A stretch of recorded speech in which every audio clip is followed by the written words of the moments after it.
Alhamdulillahi wassalatu wassalamu ala rasulillah wa ala alihi wa sahbihi ajma'in. Бүгүнкү сабагыбыз 4-чү сабак. Өткөнкү сабактарыбызда биз ошо ла иляха иллаллах келмеси мааниси жана аны ошо маанисине байланыштуу далилдерди айтып кеткенбиз. Ошол сабактарда биз айттык, ла иляха иллаллахтын мааниси бул Аллах субхана тааладан башка сыйынууга татыктуу зат жок деп түшүндүрүп кеттик. Эми сыйынуу деген эмне? Бул ошо сабагыбызда ошо сыйынуу жөнүндө болот, ошонун маанисин жана ошолорго байланыштуу далилдер. Сыйынуу деген эми кыргызча айтылган сөз, арабчасы ибада деген сөз. Кыргызча деле ибадат деп жүрүшөт, бирок то ошо кыргызча мааниси сыйынуу, кулчулук кылуу дегенди билдирет. Эми ибадат деген ошо сыйынуу, кулчулук кылуу деген эмне? Аллах субхана таала Куранда Зарият сүрөсүндө айтып атат: "Ва ма халактул джинна вал инса илля лиябудун." Мен ушу жиндер менен адамдарды өзүмө ибадат кылуулары үчүн жараттым. Демек, биздин бул жашоого жаралганыбыздын себеби Аллах субхана таала сыйынуу. Жалгыз Аллах субхана өзүнө гана сыйынып кулчулук кылуу үчүн келгенбиз. Биздин максат ошо адамдардын жана жиндердин бул жашоодогу, ошо убактылуу жашоодогу, жалган жашоодогу максатыбыз Кудай Таалага сыйынуу, Кудай Таалага кулчулук кылуу. Ошон үчүн жаралганбыз. Демек, бул дүйнө адамзаттын баары милдети ушул. Кудай Тааланын берген буйруктарын баарын аткарып, сыйынуунун кайсы түрү болбосун, ошо менен Аллах субхана таалага кулчулук кылып, бул дүйнөдө сыйынып өтүшүбүз керек. Эми ошол ибадат, ошо сыйынуу, кулчулук кылуу деген эмне? Биз кулчулукту кылуу деген ошо кул деген сөздөн чыккан да. Ибадат деген дагы ошол абд деген сөздөн чыккан. Абада деген кул деген сөздөн да. Демек, кул өзүнүн кожоюнун айткан нерселерин баарын аткарып, ошого баш ийишибиз керек. Баш ийиш керек. А мусулмандар болсо, ислам дининде биздин кожоюн, ааламды жараткан, баардык нерсени башкаруучу, баардык нерсенин жаратуучусу бул Аллах субхана таала. Демек, биз адамдар ошол өзүбүздүн кул экенибизди билип, ошол жаратуучу затка баш ийип, ошол заттын баардык айткан нерселерин аткарып, ага ибадат кылышыбыз керек, моюн сунушубуз керек экен. Эми ибадат деген баягы мындайча айтканда жөнөкөй сөз менен айтып түшүндүргөндө, бул ибадат деген эмне? Сыйынуу деген. Бул Аллах субхана таала жакшы көрүп, ыраазы болгон баардык иш аракеттер менен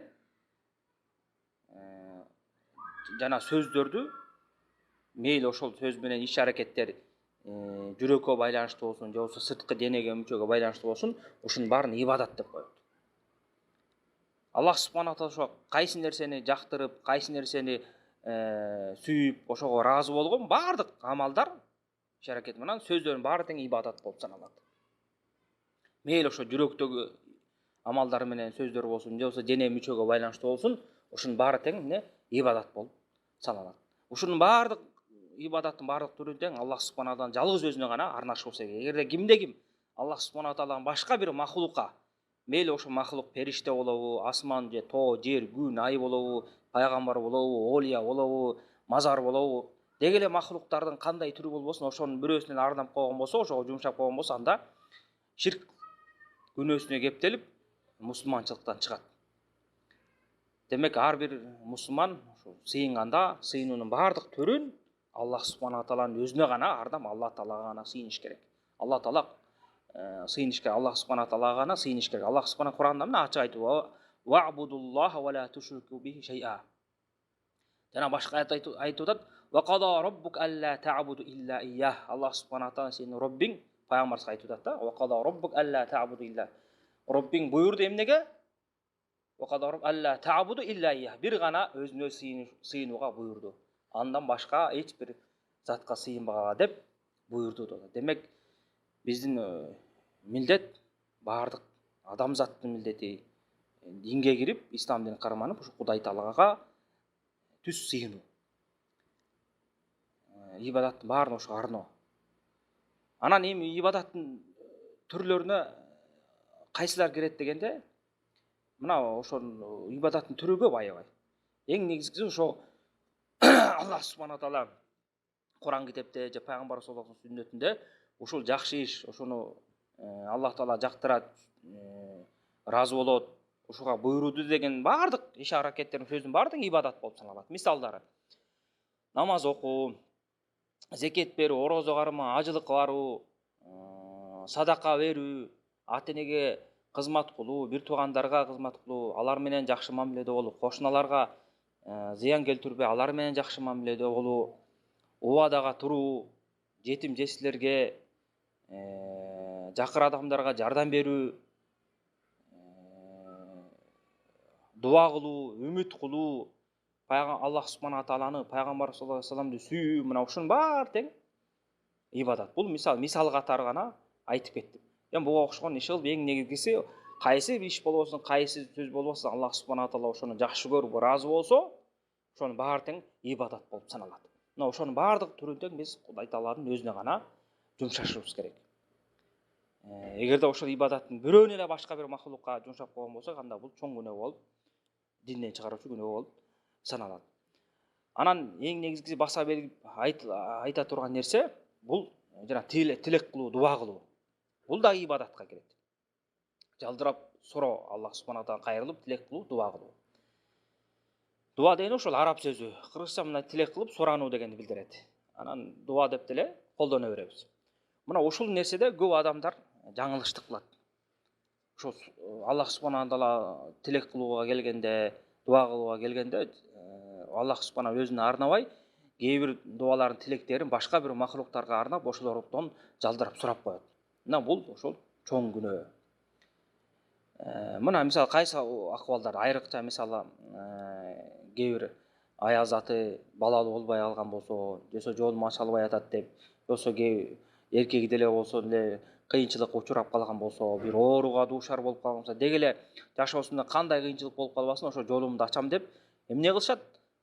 Ошо кабырларга барат, ошактагы арбактардан жардам сурайт, мазарлардан жардам сурайт, көзү ачыктарга барат, жолумду ачып бер оңдо деп, сыйкырчыларга барышат, жалдырап ошолордон тилеп. Мунун баарын жашоону оңдой турган, жолду ача турган, бакытты бере турган ким? Аллах субхана таала. Андан башка эч бир махлуктун колунан келбейт. Демек, бул ошондой кылып аткан кишилердин кылган иштери бул өтө туура эмес. Ошол дуаны, тилекти бир гана Аллах субхана тааланын гана өзүнө гана арнашыбыз керек. Аллах субхана таала Кур'анда айтып атат ачык эле. Wa qala rabbukum ud'un astajib lakum innal ladhi yastakbiruna an ibadati sayadkhulun jahannam dakhirin. Силердин Роббиңер айтып атат, инсандарга кайрылып аласыз айтып атат. Роббиңер айтты. Wa qala rabbukum ud'un astajib lakum. Дуа кылгыла, мага кайрылгыла, силерге жооп берем деп айтты. Innal ladhi yastakbiruna an ibadati, кимде ким Аллах субхана таала дуа кылбай, тебеккеберчилик кылган болсо, алар эмне кылат? Тозокко, ошо кордолгон абалдарында кирет деп. Демек, Аллах субхана таала өзүнө дуа кылууну биякта ибадат деп айтты. Демек, бул дуа кылып тилек кылуу бул ибадат болуп саналат. Анткени дуа деген сөз бул шариатта эки маанини такай камтып жүрөт. Көбүнчө далилдерде ушундай келет. Бир гана кээ бир убакта кала жана сура, жалдыроо деген маанисинде келбесе, же болбосо ибадат деген маанисинде келбесе, такай эки маанини камтып келет. Дуа ибада, дуа масала деп коет. Жалпы эле дуа маанисинде жана жеке ошо суроо, тилөө деген мааниде келет да. Бирок да көп далилдерде ошо эки маанини тең камтып келет. Жалпы ибадат маанисинде же болбосо жеке жалдырап суроо, тилек кылуу деген мааниде камтып келет. Анткени баардык ибадаттын түрүндө ошо Аллах субханага кайрылуу, жалдырап суроо бар да. Ошол себептен бул дуа ошондой маанини камтып кетет. Ошондуктан Аллах субхана бул жерде айтып атат. Кимде ким ошо мага ибадат кылуудан баш тартып текеберленген болсо, ал тозокко кордолгон абалына кирет деп атат. Демек, дуанын, ибадаттын баардык түрү Кудай Тааланын өзүнө гана арналышы керек. Ошондой эле пайгамбар саллаллаху алейхи вассалам Абу Давудда хадис жыйнагында, Тирмизи хадис жыйнагында келген, жана башка хадистер жыйнактарда келген. Ошол хадисте эмне деп айтып атат? Ад-дуа хуал ибада дейт. Дуа кылуу, тилек кылуу деп атат. Бул өзү ибадат деп атат. Демек, биз дуаны кимге арнашыбыз керек? Аллах субхана тааланын өзүнө гана арнап, ошо Аллах субхана тааладан гана сурап жалдырашыбыз керек. Кандай акыбал болбосун. Баардык кыйынчылыкта. Ошол себептен Аллах субхана таала мынага биз сыйынып Фатиханы окуганда эмне деп айтып атабыз? Ва ияка нa'буду ва ияка настаин. Сага гана сыйынабыз, сенден гана жардам сурайбыз деп атат. Демек, биз жардамды тилек кылганда Аллах субхана тааладан гана өзүнөн сурайбыз. Алла таала бизге бардык убакытта жакын. Бардык убакытта кайсы акыбалда болбойлу биздин эмне кылып атканыбызды баарын билет. Кандай дуа кылсак ошонун баарын угуп турат. Ошол себептен Аллах субхана таала айтып атпайбы Куранда. وإذا سألك عباد عني فإني قريب أجيب الدعوة الداعي إذا دعان дейді. Егерде мен жөнүндө сурашкан болсо пенделерим айткын деп атат анда, мен жакынмын деп. Ошо ким мага дуа кылган болсо, анын дуасын жооп берем деп атат. Аллах субхана таала кандай акыбалда болбосун, биз не дуа кылса ошонун баарын угуп бизге жооп берет. Демек эмне кылыш керек? Адам бар тең Аллах субхана таалага бардык муктаждыктарын Аллах таалага гана тапшырып, Аллах субхана таалага гана сурашыбыз керек. Кабырлар, мазарлар, олия, арбактар, периштелер, пайгамбарлар, алар биз сыяктуу эле махлуктар. Алар эч качан адам баласынын тилегин орундата албайт. Бул кene алардын колунда жок нерсе. Алар мындай нерсеге кудуреттери жетпейт. Тилекти орундаткан, жакшылыкты алып келген, ийгиликти берген, кыйынчылыктан куткара турган жалгыз гана Аллах субхана таала.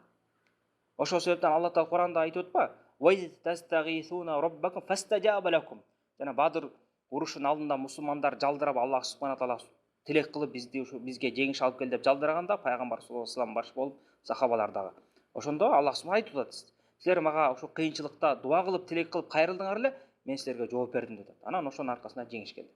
Мына биз ошондой кылып Аллах субхана тааланын өзүнө гана сыйынып, биз Аллах субхана таалага гана табынып, Алла тааладан гана суранышыбыз керек. Кандай суроо болбосун. Анткени дуаганы кабыл кылуучу, ийгиликти бере турган бир гана жалгыз Аллах субхана таала. Ошол себептен биякта чоң эскертүү, биз деген көп деген мусулмандар ошо жаңылыштык кылып билбестен баштарына кыйынчылык түшкөндө эмне кыларын билбей, эмне кылышат? Жанагындай кабырларга, көз ачыктарга, мазарларга барып ошолордон сурап, ошолордон жалдырашат. Алар бизге окшогон эле махлуктар, алардын колунан эчтеке келбейт. Айрык жана көз ачыктарга барган, алар негизи көз ачык эмес, алар сокурдур да, көздөрү сокур. Анткени акыйкатты билбей шайтан жолуна түшүп алышкан. Өздөрү ошо мал дүйнөгө, байлыкка муктаж болуп, элдин акчасын алдашат дагы, силердин жолуңарды ачып берем, кыйынчылыктан куткарам деп. Эгерде алар кыйын болсо, өздөрүн куткарып, элдин акчасына муктаж болбой эле жакшы жашашат эле да, андай эмес. Булар шайтан аларды алдап койгон. Анан ошондойлорго адамдар дагы алданбаш керек. Бул өтө коркунучтуу нерсе. Адам баласы ошо алыс болгондуктан, динден алыс болгондуктан башына кыйынчылык келгенде ошолордон барып жалдырап, ошолордон сурашат. Жолумду ачып берип кой, соодам жүрбөй атат, ишим жүрбөй атат, жолум буулуп калыптыр, жосо балалуу болбой атам деп, ар кандай тоо таштарга, бактарактарга барып ошолорго табаррук кылып, сүйкөнүшүп, бирдеме кылышып, ар кандай бир жүрөгү ырым-жырымдар жасасат. Ошолордон жардам сурап, анын баары тең мына туура эмес иш. Бир гана биз Аллах субхана тааланын өзүнөн гана сурашыбыз керек. Аллах тааланын өзүнө гана жалдырашыбыз керек. Бардык дуаны кабыл кылуучу, угуучу зат бул бир гана Аллах субхана таала. Андан башка эч бир заттын, махлуктун колунан келбейт. Мына эң кызыктуу жери, биз жогоруда сабакта айткандай, пайгамбар саллаллаху алейхи вассалам убагындагы мушриктер, арабтар, биз айттык, алар Аллах таалага шерик кошуп, ортомчу кылып, айкелдерге, бутпастарга ошону сыйынышчу деп. Аларды биз үчүн алар ортомчу болуп берет деп. Ошол мушриктер эмне кылышкан? Алар баштарына кыйынчылык түшкөндө Аллах субхана таалага, жалгыз Алла таалага сыйынып, ошондон жардам сурашкан да. Булар билишкен, ушул кыйынчылыкта бир гана Алла таала куткарарын. Анан качан Аллах субхана аларды куткарып, жайы баракат болуп калышканда, кайра ширктерине кайтып, ошол адаш жолуна түшүп алышкан да. Эми бул заманда кээ бир адамдар болсо, кээ бирөөсү өзүлөрүн мусулман деп эсептейт. Бирок да баштарына кыйынчылык түшкөндө ошо Аллах субхана таала кайрылбай, жанагындай өз ачыктарга, мазарларга, кабырларга, арбактарга кайрылып, ошолордон жардам сурашат да. Бул эмне дегендик? Бул жеткен ошо акылдын жоктугун, алсыздыкты билдирет. Аллах субхана Куранда айтып атпайбы мына? وإذا ركبوا في الفلك دعوا الله مخلصين له الدين فلما نجاهم إلى البر إذا هم يشركون. Алла субханала не деп атат? فإذا ركبوا في الفلك دعوا الله مخلصين له الدين فلما نجاهم إلى البر إذا هم يشركون. Ошо мушриктер жөнүндө айтып берип атат Аллах субханала таала. Алар ошо кемелерге түшкөн кезде, деңизге түшүп кемеге түшкөн кезде Дауллах мухлисан лахуддин. Аллах субханала таалага чын ыхластары менен кайрылып дуа кылышчу дейт. Жалдырап тилешип. Фаламма наджахмил албар. Аларды ошо кайсы убакта жалдырап тилешкен, ошо баштарына кыйынчылык келип, чөгүп кетебиз деп корккондо, толкун болуп, шамал болуп, кыйынчылык болгон кезде коркушуп Алла тааланын өзүнө гана жалдырашкан дейт. Фаламма наджахмил албар. Аларды Аллах субханала таала куткарып, ошо кургакчылыкка чыгарганда эмне кылышты? Ва идахум юшрикун дейт. Кайра ошо жака куткарып баягы Аллах субханала таала аларды куткарып жардам берип койсо, алар ошол жакшылыкты билбей куткарылгандан кийин эмне кылышат? Кайра эле мушрик болуп ширк келтиришет дейт. Мына бул жерде карасак, мына бул жерде мушриктердин бир чети акылсыздыгын билдирип атат. Алардын дини жалган экени. Ошол эле убакта алар ошо кыйынчылыкта Аллах субханала таала жалдырап, Алла таалага гана сыйынышып, ушундай кыйынчылыктан куткара турган Алла экенин билгендери анык болуп турат. Кээ бир адамдар болсо, мына мусулманмын деп коюшуп, баштарына кыйынчылык келген убакта дагы ошо мушриктерден ашып өтүшүп, жамандыгы мушриктерден ашып өтүп, жыргалчылыкта да, кыйынчылыкта дагы айырмалабай эле Аллах субханала тааладан башка бир махлуктардан сурашат да. Бул эмне дегендик? Бул өтө караңгылыкты билдирет. Мушриктер болсо, башка убакта Алла тааладан башкаларга сыйынса дагы, бирок кыйынчыл убакта Алла тааладан өзүнөн гана жалдырап сурашкан. Ошол себептен айта турган мусулман бир туугандарым, ушул нерселерди жакындарыңарга, бир туугандарыңарга эскертип айткыла. Айрыкча дуа кылганда, тилек кылганда өтө абайлашсын. Аллах субханала таалага гана жалдырап, тилек кылып, Аллах тааладан гана суранышсын. Анткени бул дуа кылуу бул ибадаттын эң негизгилеринен болуп саналат. Балким бардык ибадаттын ичинде ошо дуа кылуу мааниси камтылып кеткен. Ошол себептен бардык ибадаттын түрүн, ошо бардык кылып аткан тилектерибиздин түрүн Аллах субханала тааланын өзүнө гана арнап, Аллах субханала тааладан гана жардам сурашыбыз керек.